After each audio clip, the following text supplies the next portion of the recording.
الحمد للہ رب العالمین۔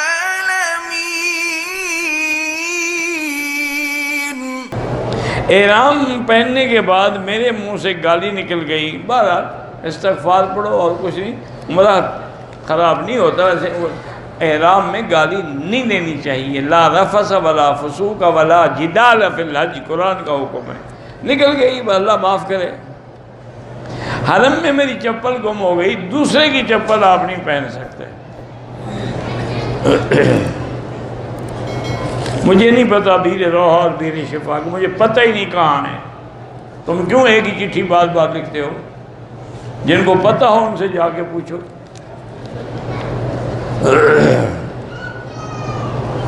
کوئی سنی عالم دین شیعہ کا امام بن سکتا ہے؟ کیوں نہیں بن سکتا؟ شیعہ امام نہیں بن سکتا، سنی کیوں نہ بنے؟ ایک بات انہیں پکڑی ہوئی ہے، بس اللہ معاف کرے۔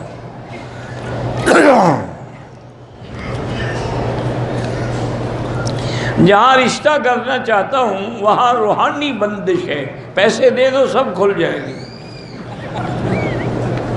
تم کل ان کو 10 لاکھ کا چیک بھیجو، دیکھو روحانی بندش کہاں گئی۔ جھوٹ ہے، بس قصے کہانیاں ہیں۔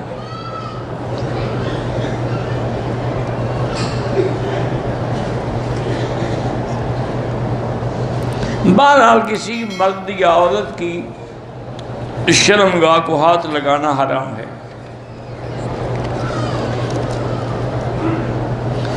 احرام باندھ کے طواف کر لیا تھا، صفا مروہ دوڑ رہی تھی کہ حیض آ گیا، کوئی بات نہیں، اس میں بھی صفا مروہ آپ دوڑ سکتی ہیں۔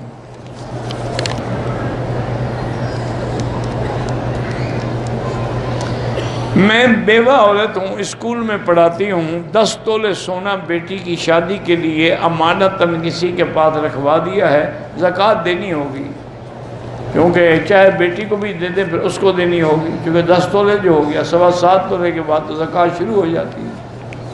آپ نہ گھبرائیں، پیسے کم نہیں ہوں گے، زکوٰۃ سے اور برکت ہوگی۔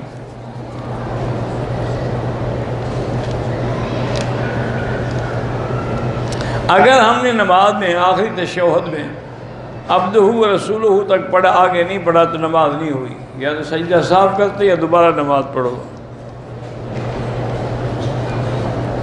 فرض نماز کے آخری 2 رکعات میں اگر کوئی سورت پڑھا جائے تو کیا سجدہ صاف کرنا پڑے گا؟ ہاں، آخری رکعات میں، فرض نماز کی آخری رکعات میں صرف فاتحہ ہوتی ہے، سورت نہیں ہوتی، پڑھو گے تو سجدہ لازمی ہے۔ اگر وضو بدن سے خون نکل جائے تو وضو ضروری ہے؟ ہاں جی، وضو ضروری ہے۔ اس کا استنجے سے کیا تعلق ہے؟ خون تو نکلا بازو سے، استنجا تم نیچے کا کرو گے، یا تو نیچے سے خون نکلا ہو پھر تو دھونا چاہیے۔ بعض ایسے بس میرے کو پتہ ہے کہ مفت کا مولوی مل گیا ہے ہمیں،